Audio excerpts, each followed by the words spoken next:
प्रिय छात्रों, मैं ब्रजेश कुमार सिंह, प्रवक्ता नागरिक शास्त्र, राजकीय जुबली इंटर कॉलेज से आज आपसे स्वतंत्र भारत में राजनीति नामक पुस्तक में भारतीय राजनीति में नए बदलाव विषय पे चर्चा की जाएगी।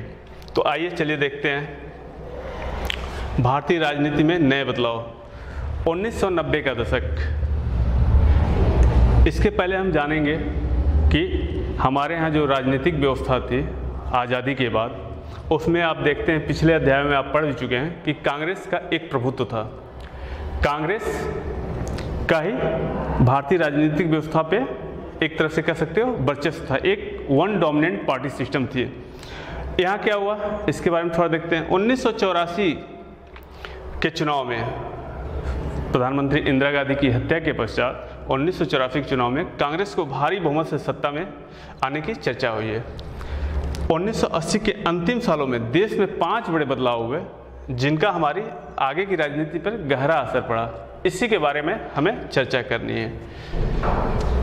एक चीज़ हमने अभी आपसे चर्चा की कि आज़ादी के बाद कांग्रेस की जो व्यवस्था थी या हमारे यहाँ जो राजनीतिक पॉलिटिकल सिस्टम है उसमें कांग्रेस का वर्चस्व था। इस मैप के माध्यम से आप देख सकते हैं कि जितने पीले भाग दिखाई दे रहे हैं सारे जगहों पे कांग्रेस शासित व्यवस्था थी।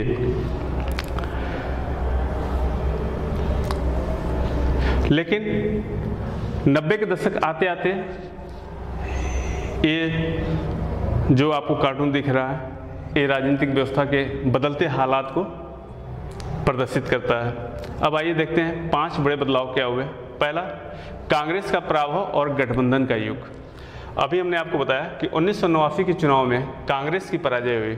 1984 के चुनाव में जो कांग्रेस 415 सीटें प्राप्त की थी, किंतु इस चुनाव में मात्र 197 सीटों पर सिमट कर रह गई। राजनीतिक शब्दावली में कांग्रेस प्रणाली का समापन। कांग्रेस प्रणाली यहाँ इसके बारे में भी जान लीजिए आप। अभी हमने बताया कि आज़ादी के पश्चात कांग्रेस ही पूरे राजनीतिक व्यवस्था पे कांग्रेस का वर्चस्व था। इसमें अनेक विचारधाराओं के समूहों के समुदायों के लोग सम्मिलित थे, लेकिन आगे चलकर ये व्यवस्था टूट सी गई। ठीक है, अपने प्रारंभिक वर्षों में कांग्रेस खुद में ही एक गठबंधन हुआ पार्टी थे। इसमें विभिन्न हित, सामाजिक समूह और वर्ग एक साथ रहते थे। इस परिघटना को ही कांग्रेस प्रणाली कहा गया। इस टर्मिनोलॉजी को या शब्द को मॉरिस जोन्स ने भी व्यक्त किया है और रजनी कोठारी ने इसको एकदलीय व्यवस्था के बारे में इस शब्द का यूज किया है। गठबंधन का युग यहीं से शुरू हुआ। 1989 में राष्ट्रीय मोर्चा की सरकार बनी और इसको जनता दल और कुछ क्षेत्रीय दलों ने मिलकर बनाया। तत्पश्चात 1996 में संयुक्त मोर्चा की सरकार बनी। ये भी जनता दल और क्षेत्रीय दलों ने मिलकर बनाया। लेकिन थोड़ा सा अंतर यहाँ था, जो 89 में यहाँ पे जो सरकार बनी थी, राष्ट्रीय मोर्चा की सरकार बनी थी, उसको भाजपा और वाम मोर्चा ने समर्थन दिया था और यहाँ कांग्रेस को सत्ता से बाहर रखा गया था। लेकिन 1996 तक आते आते जो संयुक्त मोर्चा की सरकार बनी उसमें भाजपा को सत्ता से बाहर रखने का प्रयास किया गया और कांग्रेस और वाम मोर्चा ने इस सरकार को समर्थन दिया।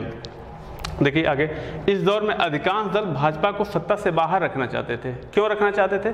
भाजपा के हिंदुत्ववादी विचारधारा या जो विचारधारा भाजपा लेकर चली थी सांस्कृतिक राष्ट्रवाद की, उससे अधिकांश भारतीय राजनीतिक व्यवस्था के राजनीतिक दल अपने को समेकित नहीं मानते थे या उससे सहमति नहीं बैठा पाते थे। राजनीति में इस समय दलित तथा पिछड़े वर्ग का मुद्दा भी हावी हुआ। राजनीति में दलित तथा पिछड़े वर्ग का मुद्दा भी हावी हुआ। ये देखिए, जो गठबंधन की सरकार बनी थी राष्ट्रीय मोर्चा की पहले वाली, यहाँ पे बीपी सिंह के नेतृत्व में राष्ट्रीय मोर्चा की सरकार बनी और प्रतीक रूप में ज्योति बसु और भाजपा के प्रतीक रूप में LK आडवाणी, लाल कृष्ण आडवाणी जी को दिखाया गया है।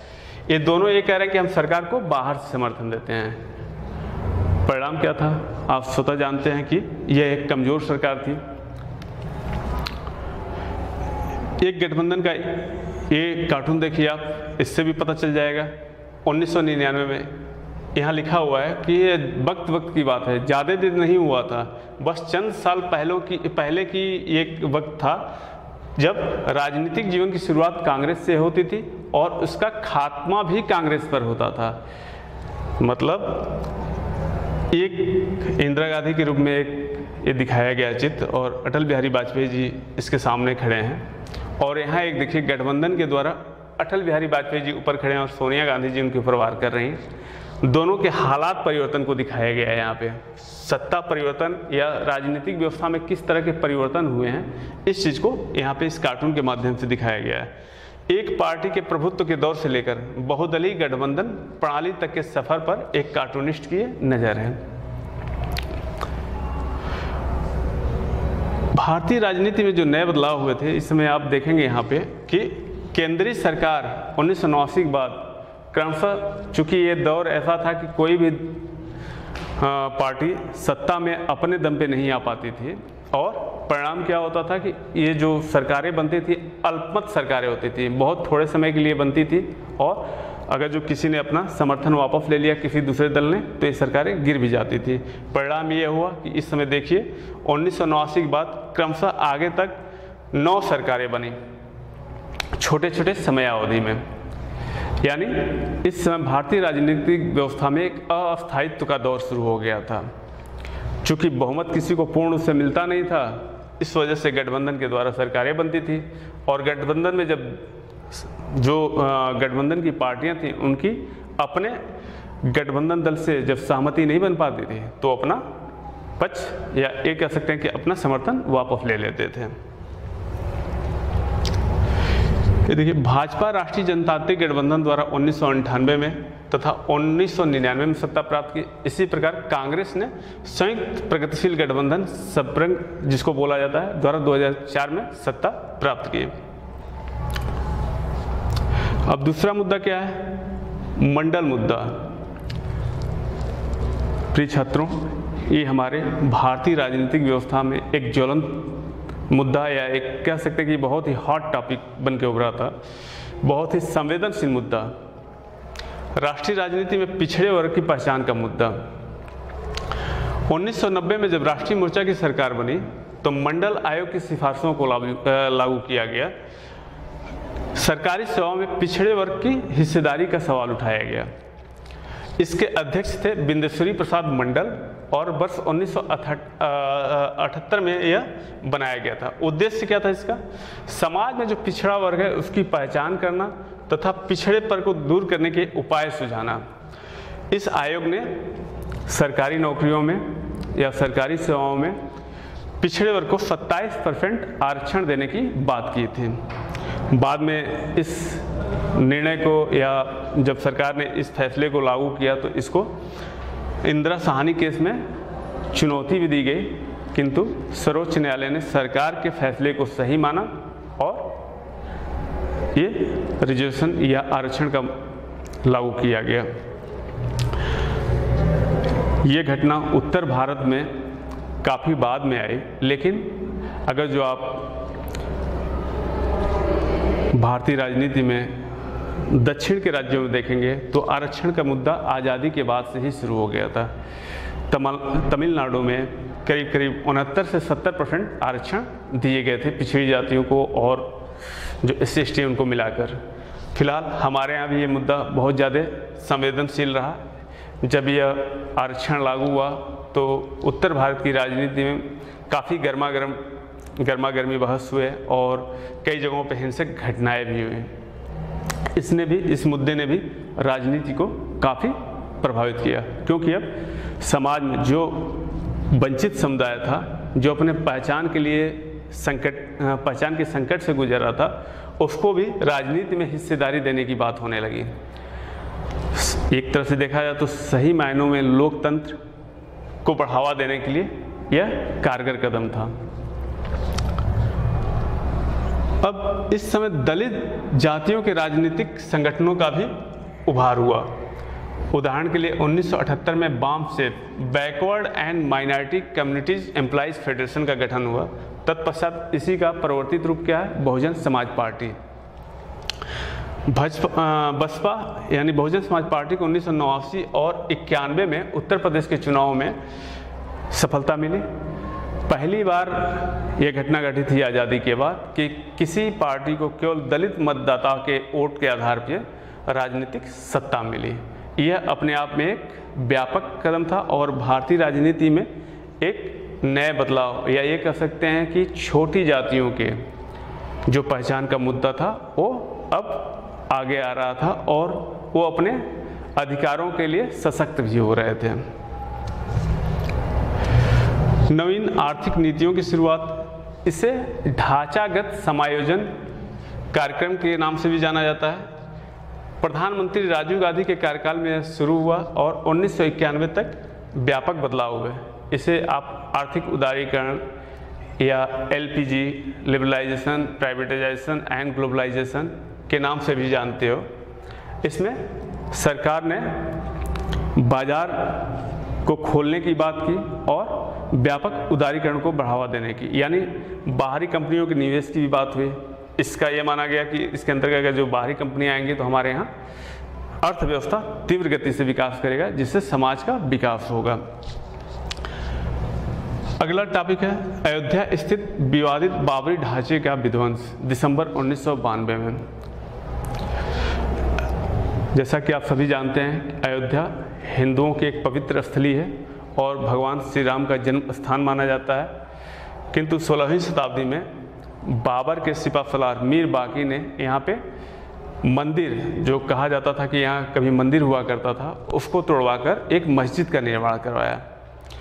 बाबरी मस्जिद के अहाते का ताला खुलने के पश्चात यह काफ़ी ज़्यादा एक ज्वलंत मुद्दा बन गया।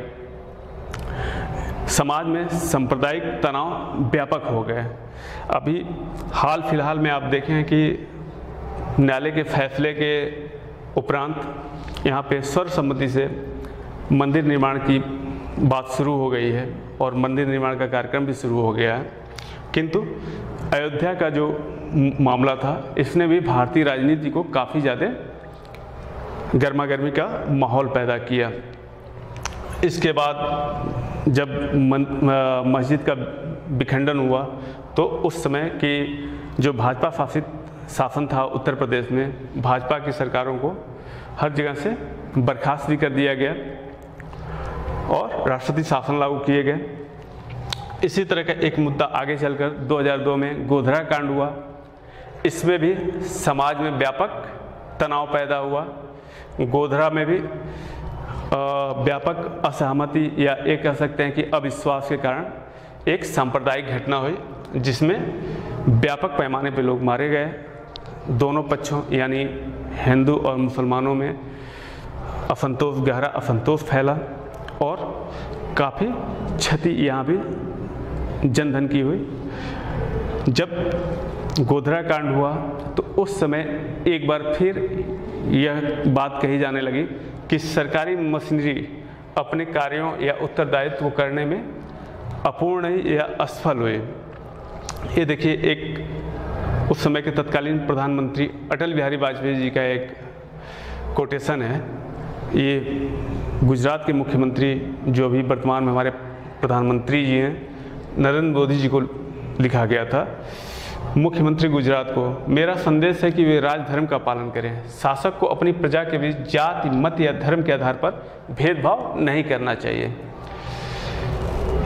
1984 के दंगे की घटना के समय जिस तरह से सरकारी मशीनरी मूक दर्शक की तरह व्यापक हिंसा को होने दिए या व्यापक घटनाओं को होने के समय चुप रहे, वही चीज़ें यहाँ भी हुई। परिणाम यह हुआ कि फिर समाज में दोनों पक्षों में यानी हिंदू और मुसलमानों में आपसी असंतोष और गहरा विश्वास उत्पन्न हुआ। एक बार फिर धर्मनिरपेक्षता के मुद्दे को लेकर व्यापक बहस जारी हुआ कि क्या भारत में बहुसंख्यकों के द्वारा अल्पसंख्यकों पे शासन किया जाएगा या अपने मत को थोपा जाएगा, या सभी को जो संविधान में प्रत्येक व्यक्ति प्रत्येक नागरिकों को जो अधिकार दिए गए उसके अनुसार देश चलेगा। बहरहाल ये मुद्दा भी आगे चलकर शांत हो गया। ये देखिए, बाबरी मस्जिद की घटना है जो मस्जिद तोड़े गए हैं उसका एक कटिंग यहाँ पे है। अब एक नई सहमति का उदय। एक चीज़ और यहाँ पे आपको ध्यान दिला दें, एक घटना हुई थी लास्ट में 90 के दशक में ही श्री राजीव गांधी की हत्या हुई थी। उसके बाद कांग्रेस में सत्ता परिवर्तन हुआ था। हुआ यह था कि राजीव गांधी अपने चुनाव अभियानों के दौरान तमिलनाडु में चुनाव प्रचार पे गए हुए थे और वहाँ पे आतंकवादी संगठन LTT द्वारा बम विस्फोट के द्वारा उनकी हत्या की गई थी। इस हत्या के पश्चात कांग्रेस में सत्ता परिवर्तन हुआ, नेतृत्व परिवर्तन हुआ और PV नरसिम्हा राव नए प्रधानमंत्री के रूप में आगे आए थे। अब एक नई सहमति का उदय देखिए। ये डायग्राम आपको दिखा रहा है वोटों की हिस्सेदारी के बारे में। यहाँ कांग्रेस और भाजपा की चुनावी जीत हार बदलता परिणाम दिखा रहा है। शुरुआत में आपको जैसे पता ही होगा कि कांग्रेस काफ़ी ज़्यादा पावरफुल थी, यानी सशक्त थी, और भाजपा का कद नीचा था। लेकिन धीरे धीरे क्रमशः कांग्रेस के वोटों का प्रतिशत घटता गया है और ये भाजपा यानी भारतीय जनता पार्टी के वोटों का प्रतिशत बढ़ता गया है। कहीं न कहीं ये भाजपा के उत्थान को भी प्रदर्शित कर रहा है। 17वीं लोकसभा में विभिन्न दलों की स्थिति देख लीजिए। यहाँ भी ये देखिए, भारतीय जनता पार्टी ने 56% वोट प्राप्त किए हैं और अन्य दल की स्थिति ये है 20 है। बहुजन समाज पार्टी 2% है, बीजू जनता दल 2% है, जनता दल यूनाइटेड 3% है, शिवसेना 3% है, Dravida Munnetra Kazhagam DMK 4%, Indian National Congress 10%। कहने का मतलब ये है कि जो गठबंधन का एक दौर चला था, वर्तमान में अब आप 17वीं लोकसभा में देख रहे हैं कि फिर से किसी भी दल को पूर्ण बहुमत में आने का जनता ने एक तरह से निर्देश दिया है, या ये कह सकते हैं कि जनता ने समर्थन दिया है। इधर के 2 कार्यकाल में आप भारतीय जनता पार्टी को देखेंगे कि अपने पूर्ण बहुमत के आधार पर इसने शासन सत्ता में भागीदारी की है। वर्तमान समय में राजनीति में हमारी 4 बातों की सहमति जान पड़ रही है। इसको देख लेते हैं हम कौन कौन सी सहमति है। एक तो है नई आर्थिक नीति पर सहमति। नई आर्थिक नीति यानी अभी हमने जो उदारीकरण, निजीकरण और भूमंडलीकरण की बात की है, और जिसको हमने बताया कि ये शुरुआत प्रधानमंत्री राजीव गांधी के कार्यकाल से शुरू हुई थी और 1991 तक व्यापक परिवर्तन हुए हमारे सत्ता में और आर्थिक नीतियों में भी।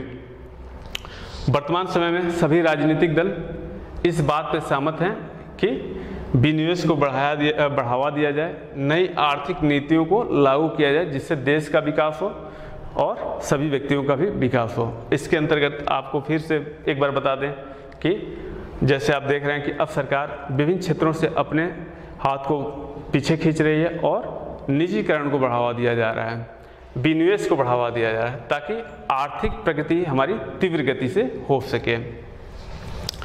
पिछड़ी जातियों का राजनीतिक और सामाजिक दावे की स्वीकृति। समाज में जो पिछड़ी जातियां हैं वो संख्या में काफ़ी ज़्यादा हैं। अब सभी राजनीतिक दल मान रहे हैं कि इनकी सत्ता में भागीदारी होनी चाहिए, इनकी भागीदारी इनके संख्या के हिसाब से होनी चाहिए।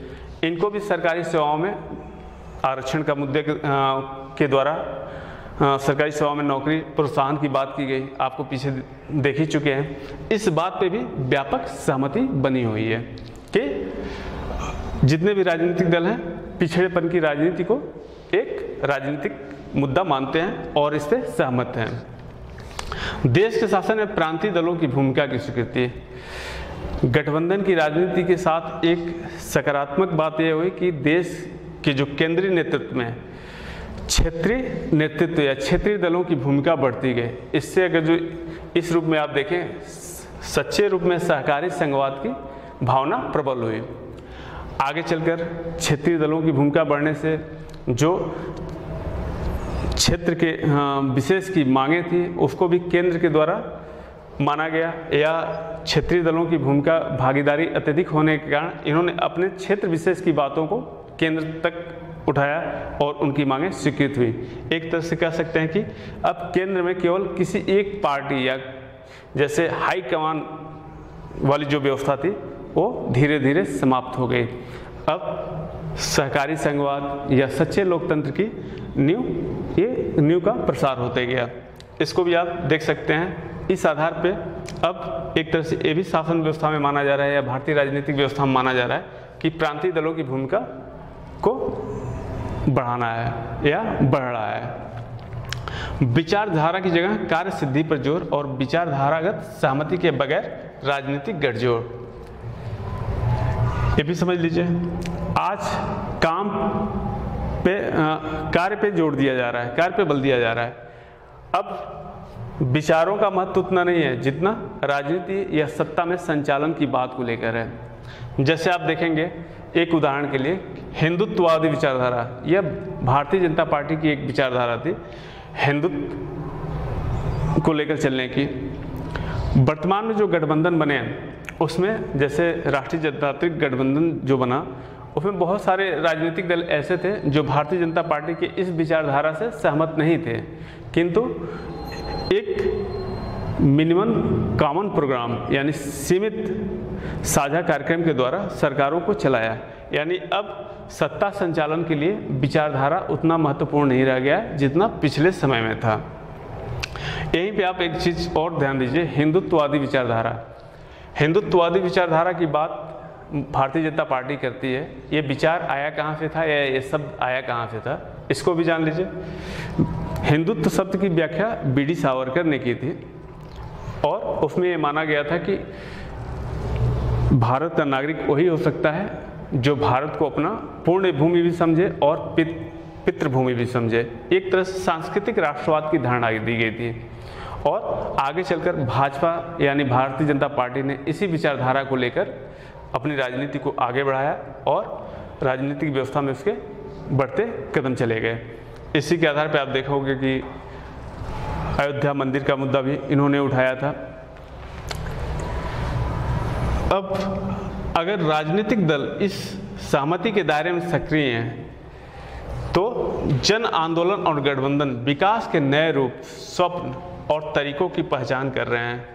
गरीबी विस्थापन, न्यूनतम मजदूरी, आजीविका और सामाजिक सुरक्षा के मसले जन आंदोलनों के जरिए राजनीतिक एजेंडे के रूप में सामने आ रहे हैं।